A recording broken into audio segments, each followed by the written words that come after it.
Muy buenas tardes, soy René Garró, subdirector del Centro del Clima y la Resiliencia, el CR2, y le doy la bienvenida a todas y a todos a este ciclo de charlas que hemos titulado Ciencia desde la Casa, organizado por nuestro centro. Agradecemos a quienes nos están viendo en este momento por Facebook. Hoy contaremos con la presentación Composición Química de la Atmósfera, una mirada desde las moléculas hasta su impacto en el clima, dictada por Rodrigo Seguel. Quienes desean hacer preguntas pueden escribirlas en la sección de comentarios del video y las leeremos al finalizar la presentación para que Rodrigo pueda responderlas. Rodrigo Seguel es químico ambiental de la Universidad de Chile, doctor en química de la misma casa de estudios y realizó su postdoctorado en la Universidad de California, Los Ángeles, en UCLA. Su investigación se ha centrado en la caracterización de la composición química de la atmósfera. Actualmente estudia el rol de los compuestos orgánicos volátiles en la formación de forzantes climáticos como ozono troposférico y aerosoles secundarios. Así que quiero agradecer nuevamente a Rodrigo por haber accedido a darnos esta presentación y estamos listos para comenzar con ella. Muchas gracias, Rodrigo. Gracias, René, por la presentación.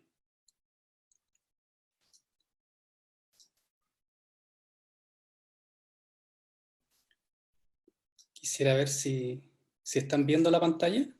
Sí, la vemos perfectamente y ahora la vemos en pantalla completa. Súper bien.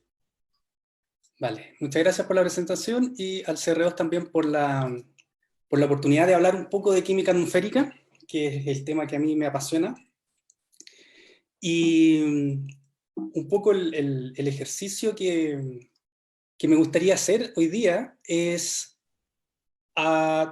transitar desde el mundo de las moléculas, desde la escala molecular a la escala local, urbana, regional e incluso global, ver un poco el impacto que estas moléculas generan en el clima y también las retroalimentaciones que se generan después de vuelta, es decir, del clima hacia las moléculas y cómo las vuelven a cambiar de nuevo. Y también hablar un poquito del COVID-19, un poco de cuál ha sido su efecto colateral. Es un poco inevitable debido a las cosas que se han estado discutiendo también a nivel global en distintas ciudades de cuál ha sido su impacto en la calidad del aire principalmente. Bueno, y me voy a centrar en 4 moléculas principalmente. Dos de ellas son gases de efecto invernadero súper importantes. El metano, que en química orgánica sería algo así como la molécula más simple que uno puede encontrar. El metano es una molécula que en la atmósfera dura algo así como 10 años, tiene un tiempo de vida de 10 años, que es relativamente largo comparado con otras como el ozono, por ejemplo, que en la troposfera libre tienen un tiempo de vida de 2 semanas o algo así, no es mucho más. Y eso también pone un poco, contrasta un poco las diferencias y nos pone de nuevo el tema de la reactividad, que es un tema central en la química. Y por otro lado también vamos a hablar del dióxido de nitrógeno, que es la molécula que efectivamente se ha estado discutiendo por el efecto colateral del COVID-19. Y puse al medio acá el radical OH como dirigiendo esto, sería como el maestro de la orquesta en el fondo, porque al tener un electrón desapareado, que es la característica de un radical libre es una especie que tiene un electrón desapareado y por lo tanto muy reactivo, reacciona con lo que encuentra. Esta propiedad lo caracteriza y lo define como un agente del limpiador en el fondo, y en la atmósfera es quien se encarga de sacar todas estas cosas que las emisiones antropogénicas ponen en la atmósfera, y el radical OH es el encargado de limpiar y sacar esas moléculas desde la atmósfera.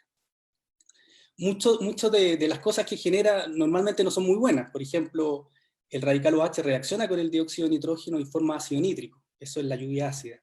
Así que, por un lado saca este gas, el dióxido de nitrógeno, pero lo que hace con lo que queda después viento abajo es otra historia, lo que pasa en el suelo o en la biosfera. Es un poco también importante saber.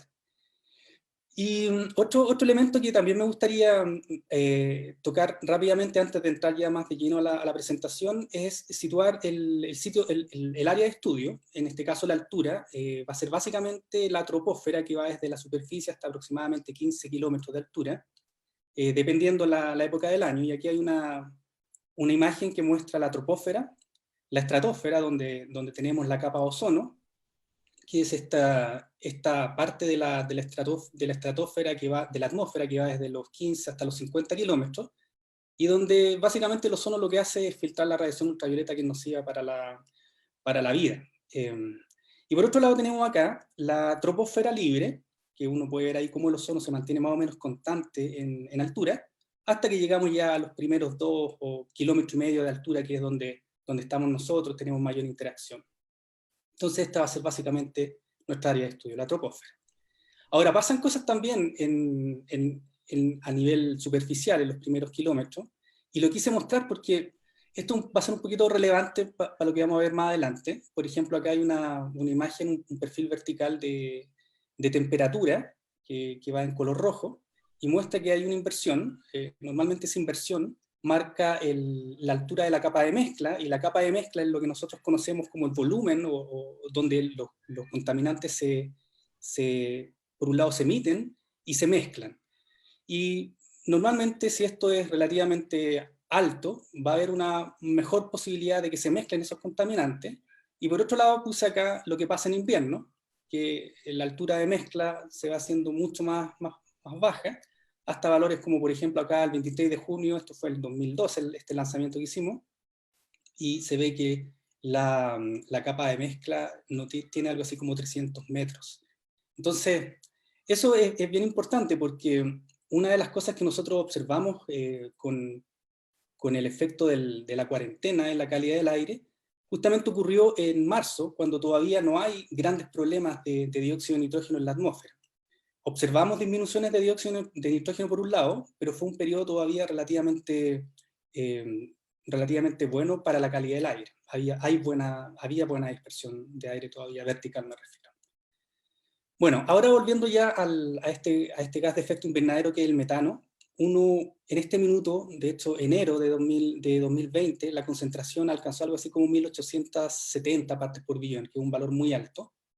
Hay harto debate respecto de cuáles serían las causas que han generado este incremento tan significativo. Si uno ve, por ejemplo, acá, en el periodo 2000-2006, el metano se había estabilizado, y de pronto esto como que creció de forma muy importante, y eso puede tener dos explicaciones. Por un lado, o las emisiones que se están generando son mucho mayores, o el régimen químico también está favoreciendo que el metano se acumule. El metano reacciona con el radical OH principalmente, pero no es el único que reacciona con el radical OH. Hay otras especies orgánicas que reaccionan también con el radical y compiten. Por lo tanto, puede ser que la composición orgánica esté cambiando y haya favorecido, por ejemplo, el incremento, y si el OH no es capaz de sacar el metano de la atmósfera, se va a empezar a acumular. Esa es una explicación, una hipótesis en realidad.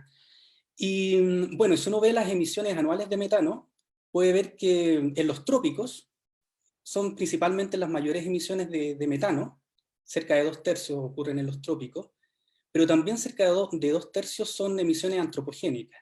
Y si miramos un poquito más en detalle, estas emisiones antropogénicas principalmente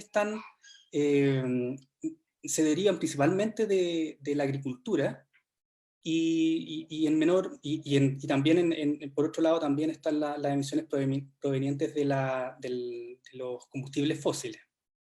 Ahora, si uno ve, por ejemplo, acá el color verde de los trópicos, los humedales también tienen un rol bien importante, y eso tiene una relación también con el clima, porque también hay una hipótesis que dice que las sequías también estarían aumentando las emisiones de metano, por ejemplo.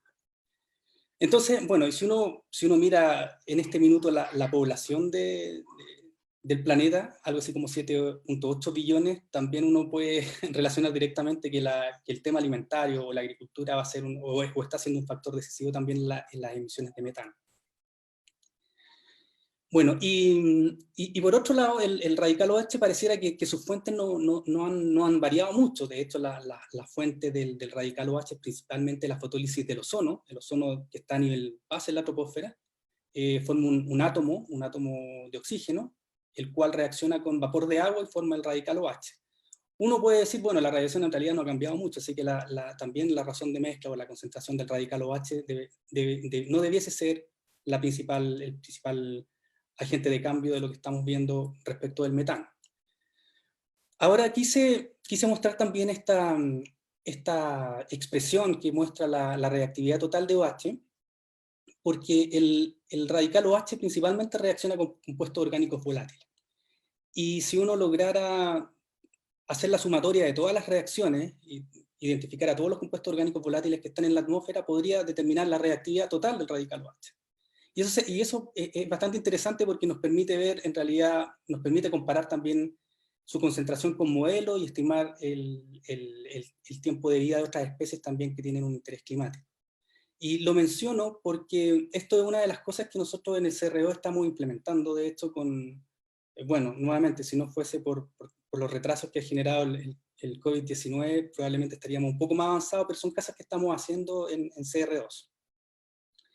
Y acá está, y lo pongo como contrapunto, porque el metano, como les mencionaba, tiene un tiempo de vida de 10 años en la atmósfera. Eso significa que el metano se distribuye más o menos de forma homogénea, pero por otro lado está el radical OH, que tiene un tiempo de vida de algo así como milisegundos a un par de segundos. Entonces la escala es muy pequeña. Si uno quisiera modelar, por ejemplo, el radical OH, la escala sería mucho más acotada y la resolución que debiésemos exigirle a ese modelo sería mucho mayor. Entonces acá, por ejemplo, hay un perfil diario que muestra las 24 horas y cómo evoluciona la reactividad OH. Por ejemplo, acá en el periodo donde hay mayor radiación solar, hay mucho mayor reactividad y por lo tanto el tiempo de vida es mucho más bajo, y lo contrario ocurre en la noche, cuando el tiempo de vida es mayor, pero la reactividad, por lo tanto, es mucho más baja.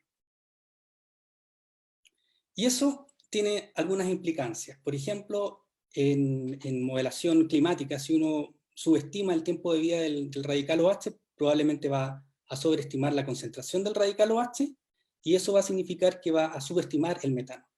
Y por otro lado, el tiempo de vida del ozono.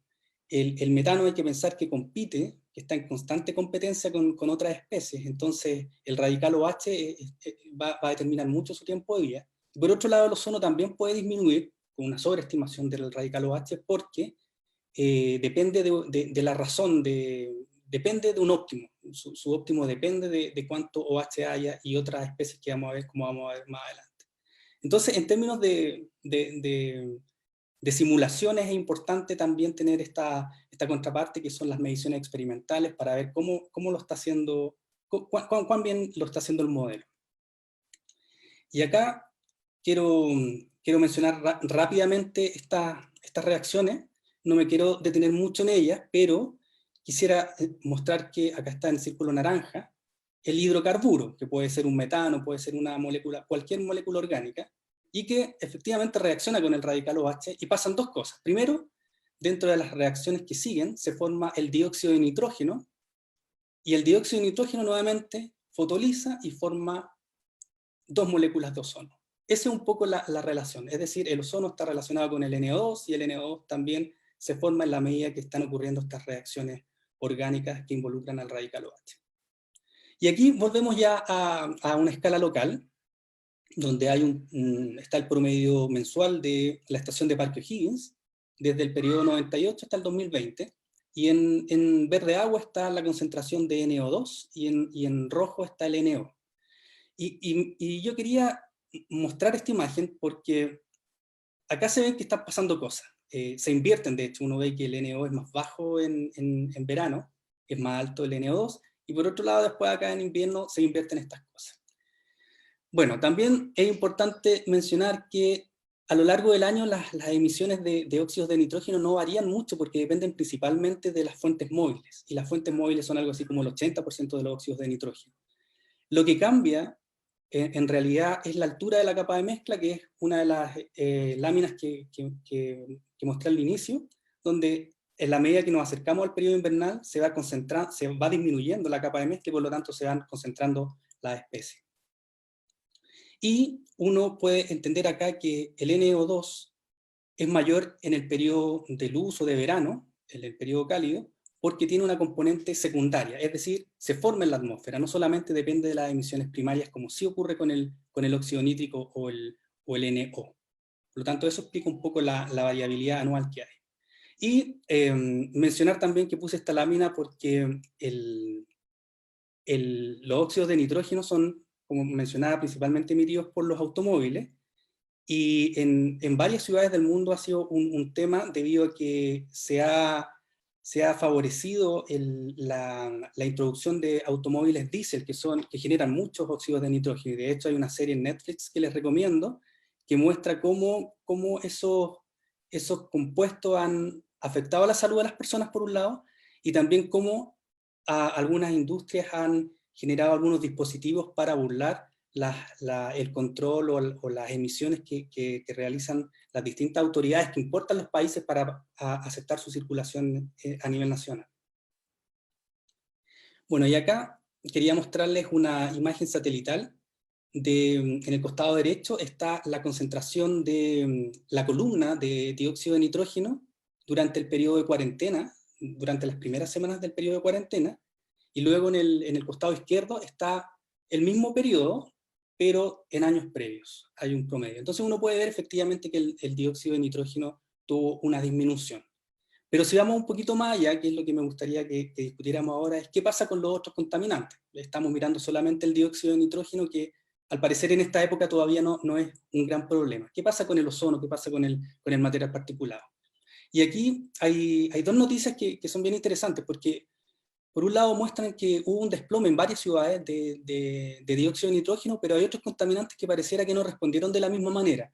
Y hay una contraparte también, un artículo que publicó Carlos Montes en ¿Qué pasa?, donde también muestra que Santiago al parecer las primeras semanas sobre todo no mostró una mejora tan importante como la que se esperaba o como la que estaba mostrando el dióxido de nitrógeno. Y aquí me gustaría que hiciéramos un ejercicio, ojalá José Barraza me ayude.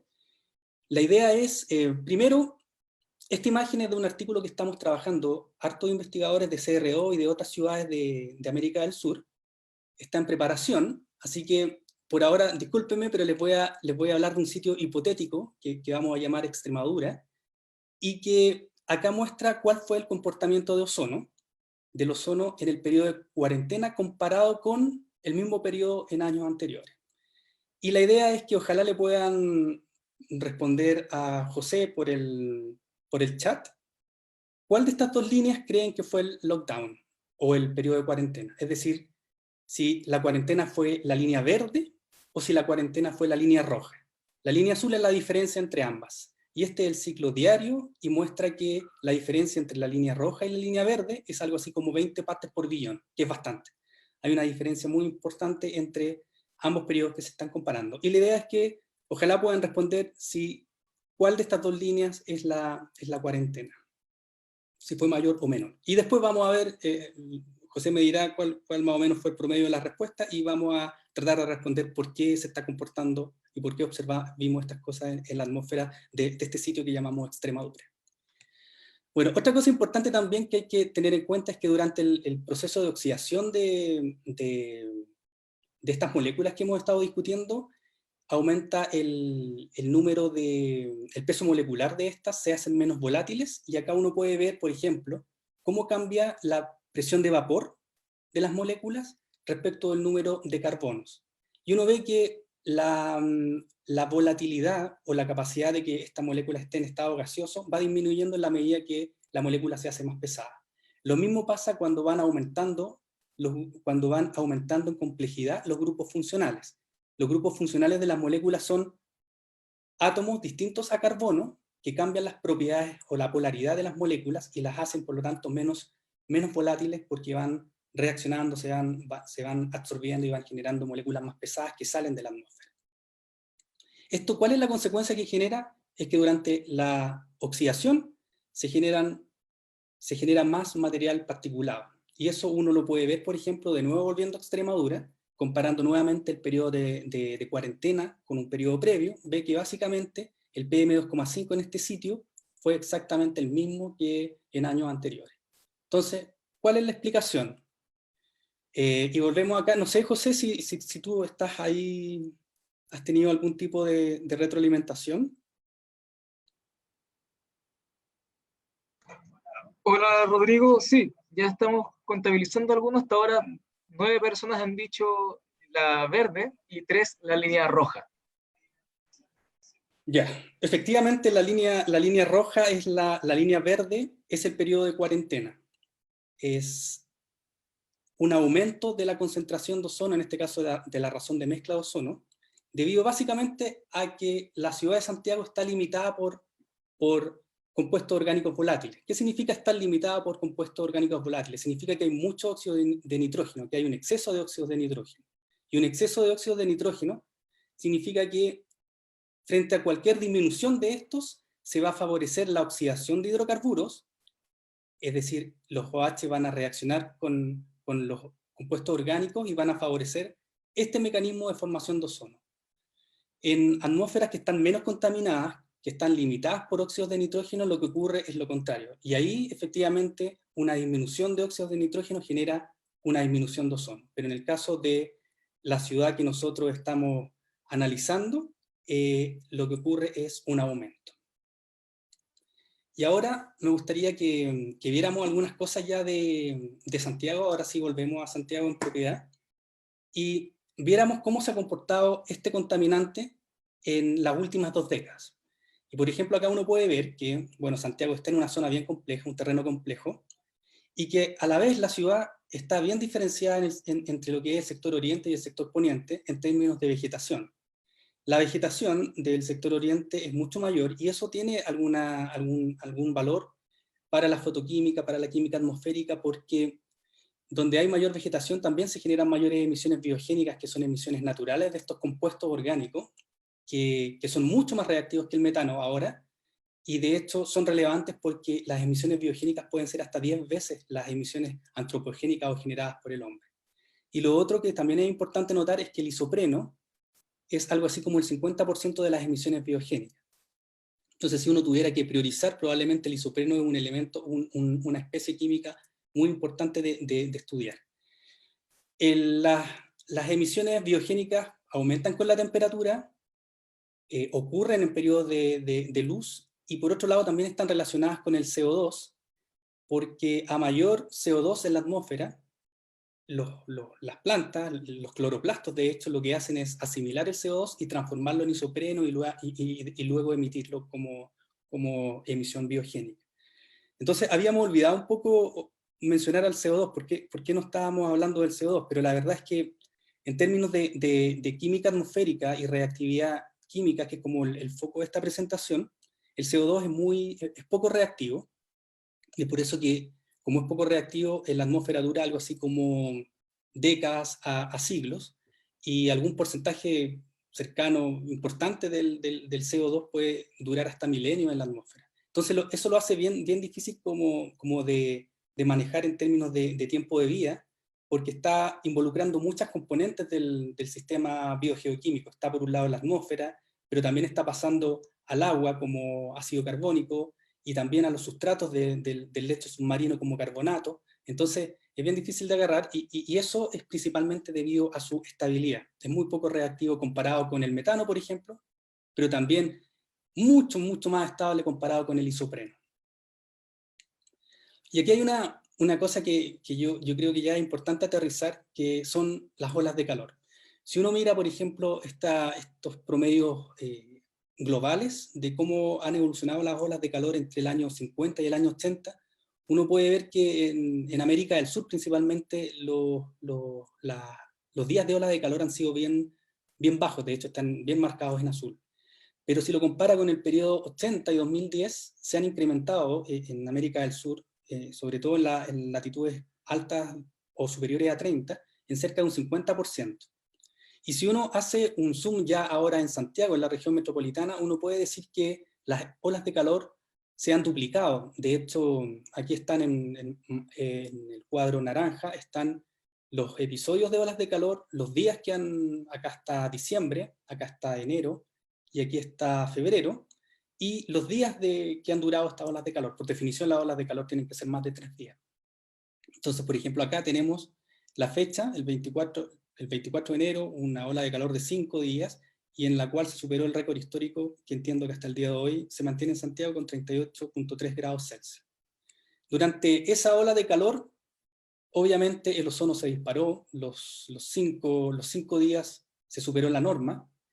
Eso se explica básicamente por la fotoquímica más rica que ocurrió en ese periodo, y tiene una relación directa también con la superación de la norma. Acá tenemos, por ejemplo, una gráfica de cómo ha evolucionado el cumplimiento de la norma en los últimos 20 años acá en Santiago, y puede ver en el eje Y está el percentil 99 de el promedio móvil de 8 horas, que es la forma complicada que tenemos de calcular la norma, pero lo que nos está diciendo esencialmente es que por año tenemos algo así como la posibilidad de superar 61 partes por billón 4 veces o 4 días.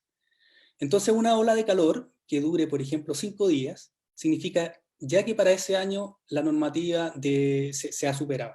Entonces el tema de las olas de calor es relevante, nos va a seguir afectando. Todo indica que la frecuencia, la duración, la intensidad de esos fenómenos van a incrementar en el tiempo. Y por otro lado también nos dice que la tendencia, por ejemplo acá tenemos el sector poniente en verde, Santiago Centro en amarillo, y en rojo el sector oriente, se ve que también la tendencia pareciera que no mantiene este comportamiento a la baja, sino que podría estar invirtiéndose. Entonces son elementos que uno tiene que ir considerando al momento de evaluar esto, por lo menos a escala local, pero también a escala global.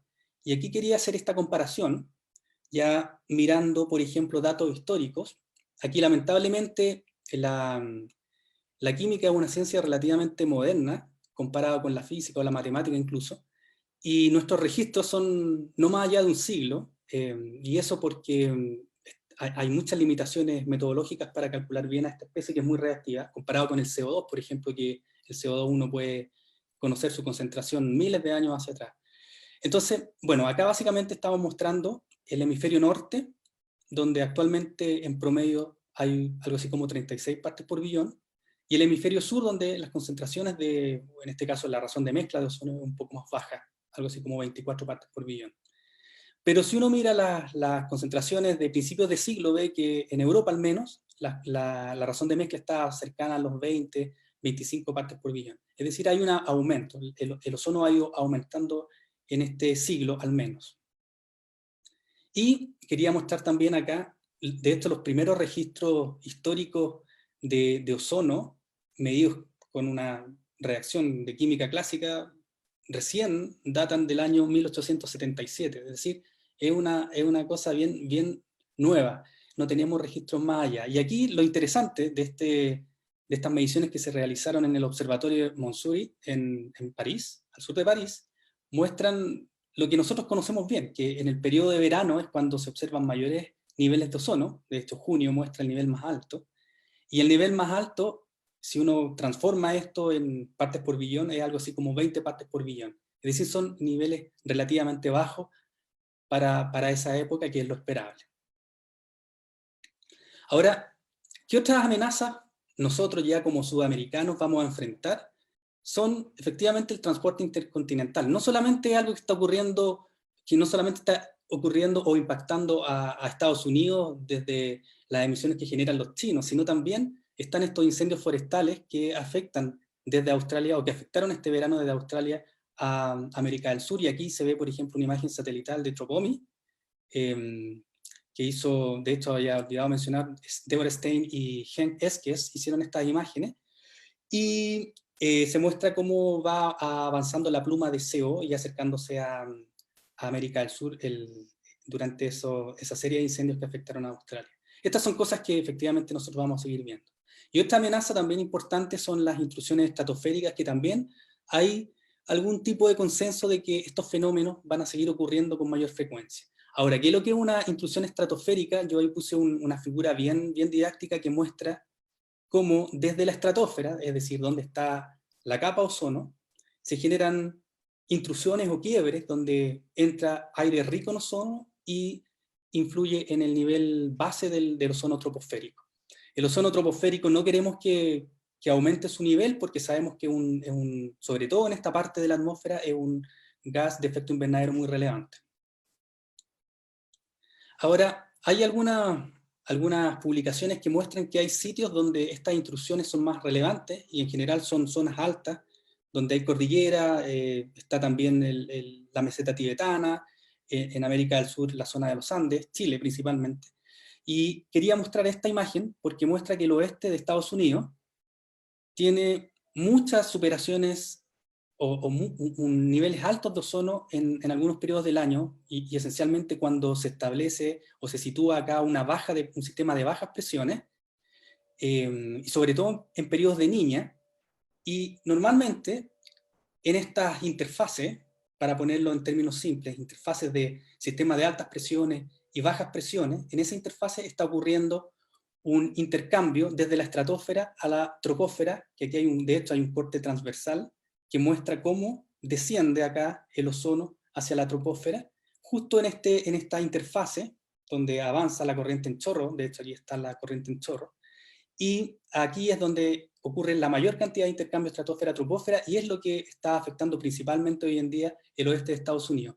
Y lo muestro porque las autoridades, de hecho, en Estados Unidos lo que han hecho es no contabilizar estos días de superación de norma o de niveles altos de ozono, porque se consideran como eventos que escapan un poco de la gestión que pueden realizar y de los efectos antropogénicos principalmente.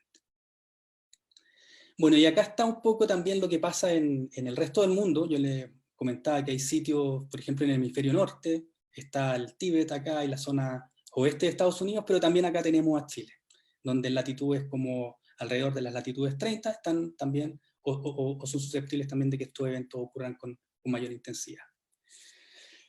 Y bueno, quería destacar este trabajo que estamos comenzando ahora, y que nuevamente, si no fuese por esta tremenda pandemia que nos afecta, probablemente estaríamos ya mucho más involucrados. Pero les comento que en octubre del año pasado, un consorcio de universidades alemanas estuvieron haciendo mediciones con un avión instrumentado en la península antártica principalmente, desde la superficie hasta la tropopausa, registrando muchos parámetros meteorológicos y parámetros químicos, que nosotros vamos a trabajar conjuntamente con ellos para estudiar la propagación de intrusiones polares estratosféricas y su efecto en latitudes medias principalmente, es decir, cómo se propagan hacia latitudes medias desde la Antártica. Y ahí estamos también bien interesados en la humedad, en el vapor de agua, cómo también evoluciona. Y ahí hay un grupo de investigadores que los puse acá, está Laura, está Raúl Valenzuela, Roberto Rondanelli, involucrados en esta actividad. Y por otro lado también hay bueno, en realidad quise mostrar esto porque quería destacar que el CR2 también ha hecho un fuerte esfuerzo en fortalecer las capacidades de medición. De hecho acá va a sonar un poquito feo, pero lo vamos a bajar al tiro. Estamos instalando este DOAS, que lo que hace es medir la columna de NO2, y un parámetro súper relevante para Santiago Centro, principalmente, donde ocurren las emisiones de este contaminante, pero también porque es un parámetro de comparación con las mediciones satelitales, que tienen algún grado de dificultad y que requieren ser comparadas con mediciones in situ. Entonces aquí, este instrumento, desarrollado principalmente en Chile, de hecho, desarrollado 100% en Chile, por la Universidad de Concepción, aquí está Rodrigo Fuentes como su principal, la persona que lo construyó desde cero, y quería destacarlo. Y por otro lado también quería conversar de este equipo, este PTR, que lo que va a hacer es medir compuestos orgánicos volátiles de forma en línea y continua, y nos va a permitir conocer la reactividad del OH por un lado, y también la composición química orgánica de la atmósfera, que ha sido una gran deuda que tenemos nosotros como país, y que nos va a permitir conocer de mejor manera también la química y la fotoquímica de la atmósfera. Y también acá quise poner este accesorio, porque de hecho estos últimos días hemos sabido que algunas universidades francesas y algunos hospitales, de hecho en Francia, han estado usando este instrumento para detectar algunos biomarcadores que están siendo emitidos por el aliento o por el hálito de pacientes que tienen COVID-19. E incluso están haciendo algunos intentos de medir esta especie en el hálito de pacientes que tienen esta enfermedad. Bueno, y para concluir, quería mostrarles un par de slides que tienen que ver con un esfuerzo global de un assessment, en realidad un estudio global que está liderando IGAC, que es la Comunidad de Químicos Atmosféricos, y la idea es hacer esta segunda etapa de estudio de ozono superficial. Durante la primera etapa, de hecho, se construyó la base de datos más grande a nivel global de ozono superficial, donde muchos países contribuyeron, incluido Latinoamérica, incluido Chile, y hicimos estas cosas, donde ustedes pueden ir a este sitio web y ver, por ejemplo, distintas métricas que muestran la evolución de ozono, la evolución de algunas métricas respecto de la influencia que tiene en los cultivos, en la productividad agrícola y en la salud. Entonces es bien interesante. Y lo que ahora se está haciendo, de hecho se están conformando los grupos de estudio, y la buena noticia es que ya hay un grupo de estudio de satélite o de comparación de mediciones superficiales con productos satelitales, y eso es bastante interesante porque el esfuerzo va a ser a nivel troposférico, que es donde es más difícil diferenciar el ozono, porque recordemos que está muy concentrado en la estratosfera. Entonces ese esfuerzo es súper interesante de hacer. Y por último, decir que, bueno, que la serie de datos se va a actualizar hasta el año 2022, así que estamos tratando de involucrar a la mayor cantidad de países que puedan contribuir a esta base de datos, y estamos en esta etapa, en la etapa del 2020, donde ya estamos discutiendo los grupos de estudio y las preguntas que van a guiar el trabajo los próximos 5 años, y nuevamente teníamos planificado para fines de este año, principios del próximo, un taller, pero al parecer este workshop va a ser en modo online o Zoom. Así que, bueno, cosas que hemos tenido que ir adaptándonos por la pandemia. Y con eso quería concluir. Muchas gracias. No, gracias a ti, Rodrigo. Bueno, los workshops que estás pensando que van a tener que hacerlo por Zoom, ya tenemos completamente dominada la maquinaria, así que me imagino que van a salir de todas maneras muy bien.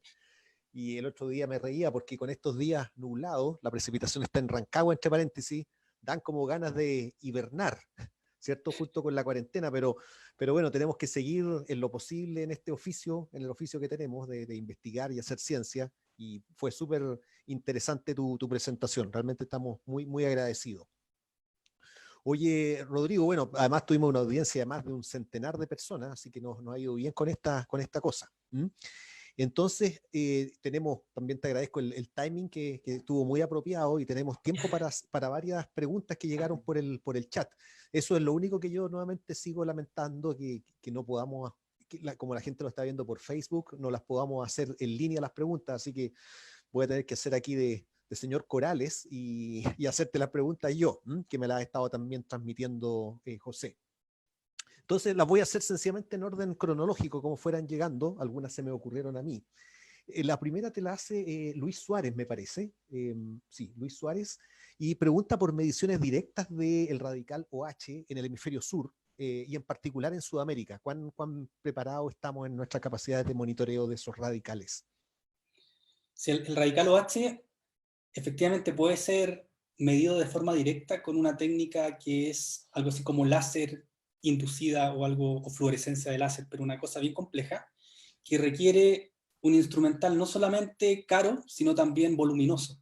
Entonces lo hace un poco difícil, pensando que estas mediciones uno tiene que ser capaz de ir a terreno, moverse en campaña a veces, en zonas, por ejemplo, bosque o zona urbana, en distintas zonas urbanas. Entonces está esa posibilidad. Lamentablemente el hemisferio sur siempre es súper pobre en este tipo de cosas. Esos esfuerzos en general o son los alemanes o son los estadounidenses los que los van liderando. Entonces hay otras opciones, y por eso que adaptándonos un poco y teniendo la flexibilidad que nosotros los sudamericanos tenemos, estas cosas como el PTR o en el fondo reacción de transferencia de protones es una buena forma, porque no solo permite conocer el tiempo de vida del OH, sino también caracterizar los compuestos orgánicos volátiles. Entonces, frente a recursos limitados, nos permite atacar dos cosas. Primero, conocer el tiempo de vida del radical OH, y por otro lado, conocer la composición de los compuestos orgánicos volátiles. No, bueno, tenemos esta larga tradición de con poco hacer mucho, y me alegro también todo lo que mencionaste del apoyo que hemos tratado de impulsar en el centro de monitoreo. Me alegro que todas esas cosas estén cuajando rápidamente, en particular gracias a tu participación en el centro. Oye, siguiendo con las preguntas, bueno, yo soy de los que me equivoqué cuando hiciste el test de cuál era la curva Pero del esa era la ozono. idea, esa era la idea. Por supuesto que yo me equivoqué, pero parece que no fui el único, y de hecho alguien pregunta que por favor si pudieras explicar nuevamente la disminución, perdón, el aumento del ozono en condiciones de cuarentena. Yo te seguí el argumento, pero si lo pudieras repetir, porque me carga perder la apuesta a mí. Sí, sí, voy a buscar la presentación de nuevo, acá la tengo. No quiero Sí. no quiero cometer ningún error. A ver, voy a cerrar acá.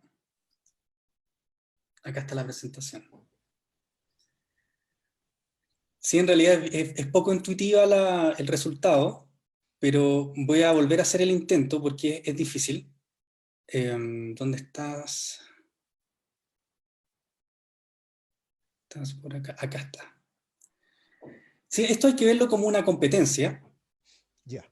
El NO2 y los VOC compiten por el radical OH. Y quien lo tenga va a determinar dos vías. Por ejemplo, si el NO2 compite de mejor manera por el OH, lo que se va a formar es ácido nítrico. Ajá. Y el ácido nítrico saca el OH del sistema, lo consume, y el OH no va a poder reaccionar con los orgánicos volátiles y generar una serie de reacciones que vienen posteriormente que conducen a la formación de ozono. Ah, de acuerdo. O sea, en la última, no está el ozono en la última, en la segunda línea, ¿verdad? Pero Claro, esa reacción entre los volátiles más el OH finalmente desencadena en ozono. claro, De exactamente. acuerdo, de acuerdo. Por eso me perdí, porque no está explícito, pero entonces el OH se lo lleva el NO2, le queda poco al VOC y eso termina.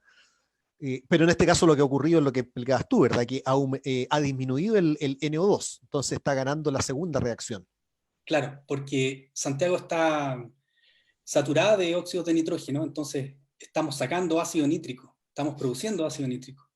Pero en la medida que disminuyen los dióxidos de nitrógeno, se empieza a hacer más competitiva esta reacción y se empieza a formar ozono. Y eso es lo que uno ve en las ciudades. En algunas ciudades, en este caso fue Extremadura. Te agradezco volver a explicar. Yo creo que a todos nos quedó mucho más claro.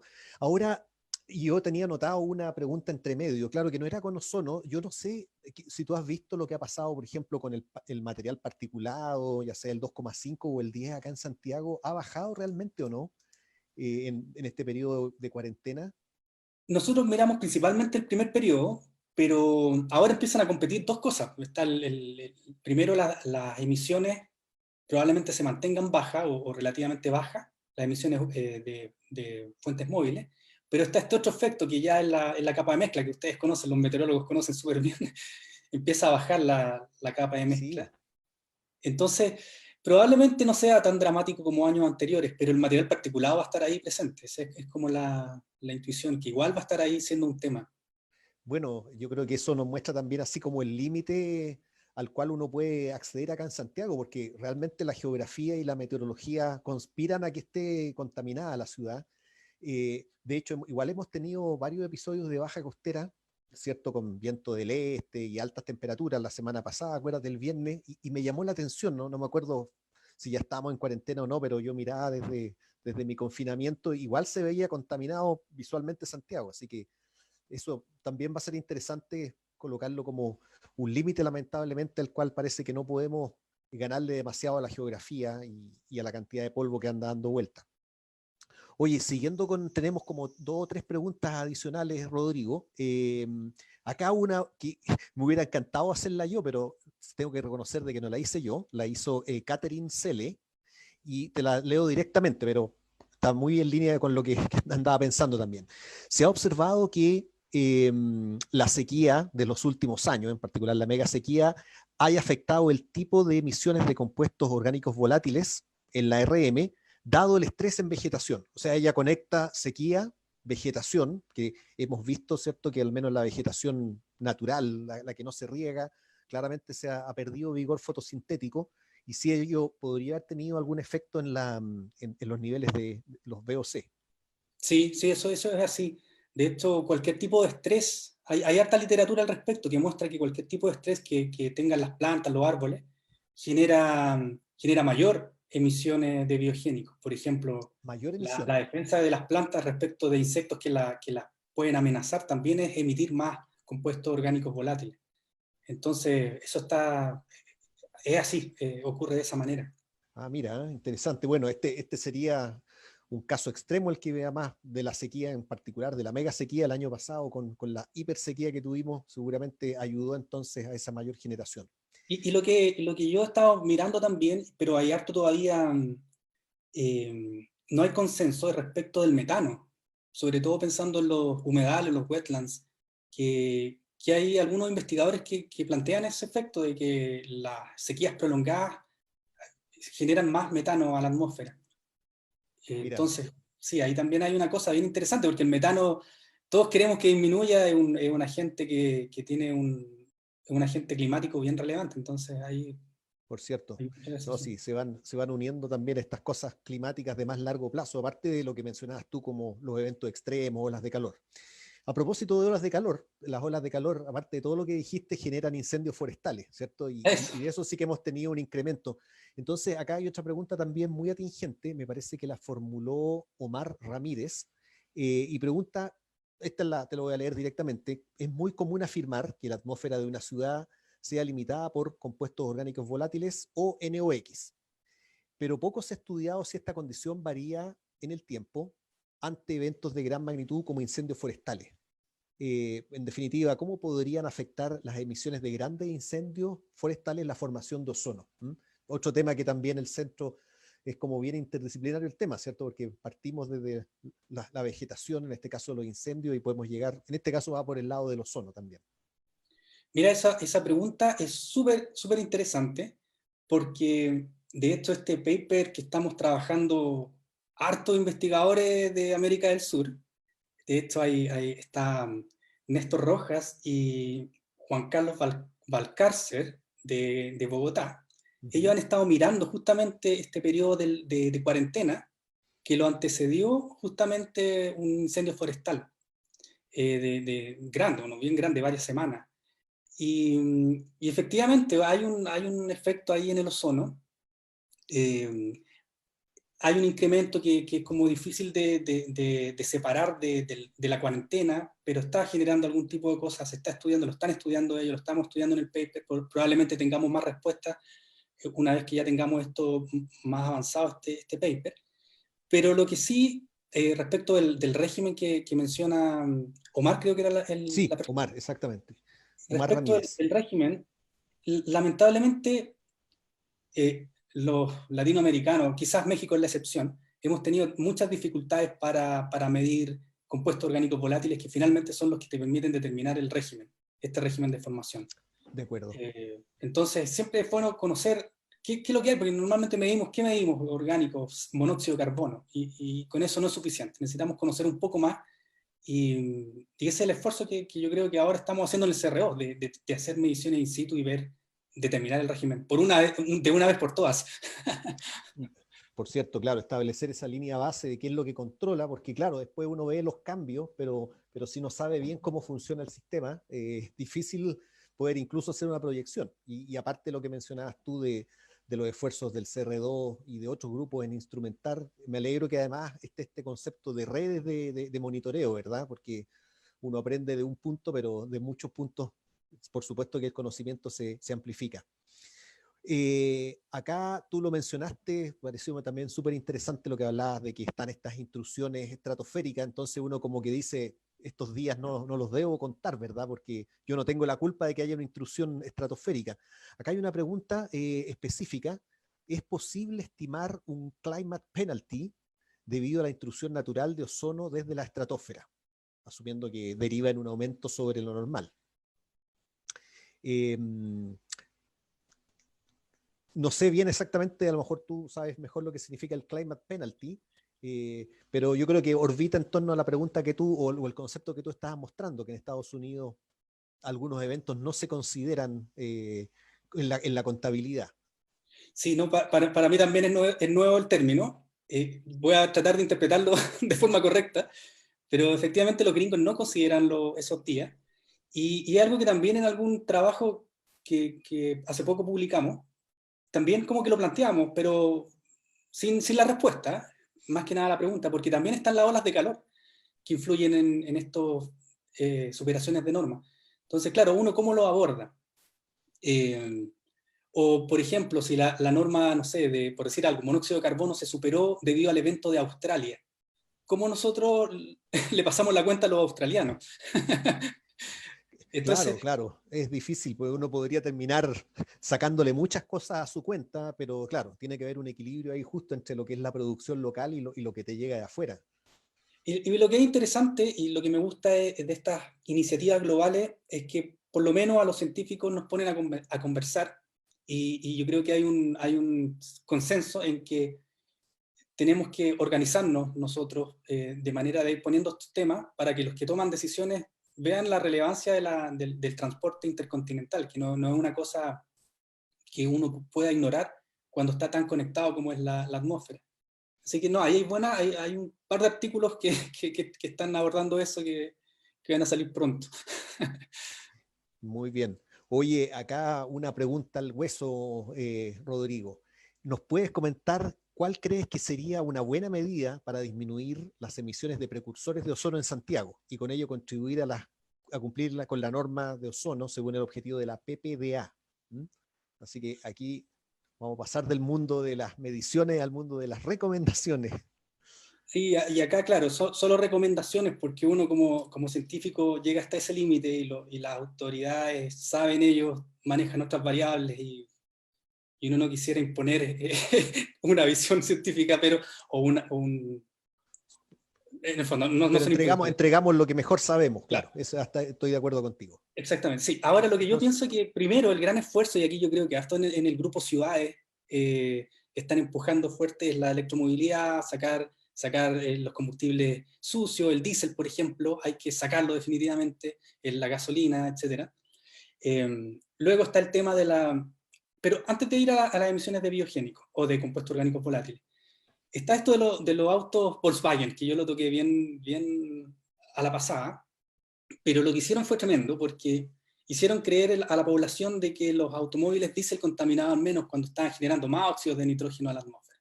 Entonces ese tipo de cosas son las que hay que cambiar, tratar de usar combustibles limpios o modos de transporte que sean mucho más amigables. Eso requiere más esfuerzo de transporte público, significa bajarse el auto, etc. Entonces hay varias cosas que ya se empiezan a mezclar, no solamente las cosas técnicas, sino también las socioculturales. Y por otro lado, están las emisiones de compuestos orgánicos volátiles que son mucho más difíciles de abordar porque son emisiones difusas, no necesariamente son de una termoeléctrica que está generando compuestos orgánicos volátiles, sino que provienen de, por ejemplo, biogénica, requerimos que los urbanistas planten árboles que no emitan tanto, requerimos también que las empresas que emiten solventes, pinturas, también se regularicen y que haya normativas que ataquen a esos aspectos que no han sido abordados hasta ahora. El gran déficit sigue siendo el cómo regular las emisiones difusas de compuestos orgánicos volátiles. Yo creo que hay margen, pero requiere un grado de especialización que tenemos que exigirle o solicitarle a las autoridades, que es bien importante. sí, no, y como alguien me lo decía, si no hay norma, no va a pasar nada. En realidad lo que uno debería es, primero que nada, impulsar que se adopten las normas, ¿cierto? Y que existan las mediciones. También las normas por sí solo no nos van a salvar. Tiene que haber Ejemplo, mediciones. Puchuncaví. Puchuncaví es un gran ejemplo. Hasta el día de hoy no se sabe cuáles fueron las emisiones de los compuestos orgánicos desconocidos que generaron la, la emergencia en la población. Oye, Rodrigo, mira, tengo una lista muy larga de preguntas, estamos muy contentos. No las vamos a alcanzar a completar todas, así que, porque ya nos quedan 5 minutos, pero voy a terminar con dos preguntas. Hay una que es técnica y yo creo que puede ser un poquito más simple, que tiene que ver con la comparación de productos satelitales con mediciones in situ. Te la dejo ahí, pero te formulo de inmediato la otra, que con esta me gustaría que tal vez terminara, porque también es como de estas preguntas más integrativas y que dicen cómo proyectan el escenario de mediano a corto plazo de las emisiones de ozono troposférico debido a un incremento de la pobreza a nivel mundial y con ello un aumento en la quema de biomasa como combustible. Eh, entonces, la técnica es esta comparación satélite in situ y esta más amplia es en este escenario en que la pobreza probablemente, lamentablemente, va a aumentar y va a haber más quema de ciertos combustibles, de biomasa en particular, eso podría implicar un aumento en el ozono estratosférico. No sé por cuál quieres partir, Rodrigo. Yo partiría por la menos complicada, que es la de los satélites, productos satelitales versus mediciones in situ. Lo que vimos de forma bien como asombrosa ahora en China y en Italia, Europa y algo en Chile, fue NO2, porque el NO2 es probablemente uno de los gases que tiene menos interferentes cuando uno trata de sacar imágenes de satelitales, productos satelitales. Hay otros más complicados como el ozono, que tienen una gran concentración en la estratosfera, entonces es como difícil separar lo que está ahí arriba versus lo que está ocurriendo acá en los primeros metros. Pero la buena noticia es que hay varios esfuerzos en mejorar y sacar mejores productos, pero esos productos requieren necesariamente de ozono sondeos, requieren de buenas mediciones in situ, y ahí la dificultad que normalmente el hemisferio sur tiene es que tanto los rayos sondeos y en general todas las mediciones son mucho más escasas, pero ciertamente van de manera conjunta avanzando. Yo le tengo mucha fe a las mediciones, a este grupo de comparación satelital que está impulsando el TOR, que va a estar 5 años abocado en ese tema. Si la persona que preguntó está interesada, yo creo que sería un gran aporte ahí que se pudiera unir. Y eso, yo creo que hay varias dificultades que tienen las mediciones satelitales, pero se pueden ir mejorando. O sea, hay mucho terreno por mejorar. La otra es difícil porque es difícil poder estimar cómo va a evolucionar esto de los modos de quema, de biomasa, o incluso la forma de calefacción o el combustible que se usa para cocinar en países más pobres, que finalmente genera problemas de carbono negro, genera problemas de material particulado y entre ellos también ozono. Es difícil ahí como estimarlo, pero sin duda mientras sigamos utilizando combustibles fósiles de todo tipo, de cualquier tipo, que dependan finalmente del carbono, esa tendencia va a ir o va a mantenerse en los niveles que hemos estado viendo. Entiendo. Bueno, esos escenarios están todos abiertos, pero en eso estamos. Oye, Rodrigo, nuevamente te quería agradecer. Fue una charla muy didáctica. Además, fuiste, tal como dijiste, del microcosmo al macrocosmo, desde la molécula al cambio climático. Así que te agradecemos, especialmente para los que somos más lejanos al tema, todas las explicaciones y las dobles explicaciones en el caso de los que las requerimos. Como te decía, hay más preguntas y te las vamos a hacer llegar, pero vamos a ser tan puntuales como la lluvia. La lluvia está pronosticada a las 3:30 y me están diciendo efectivamente que llegó la lluvia. Está lloviendo acá. Así que nuevamente agradecemos a Rodrigo. Lo que voy a dejarle el pase ya sea a Francisca Muñoz o a José Barraza, esta vez no me voy a equivocar, para que digan las palabras finales y nos recuerden cuándo es la próxima charla. Así que no sé si Fran o José, ¿quieres decir alguna palabra, José? Hola René, bueno, solo recordar que la siguiente de nuestras charlas del ciclo va a ser el 3 de junio con Catalina Aguirre, quien va a dar la charla El clima del oleaje en Chile. Así que vamos a estar ahí esperándolos para que vean esa charla.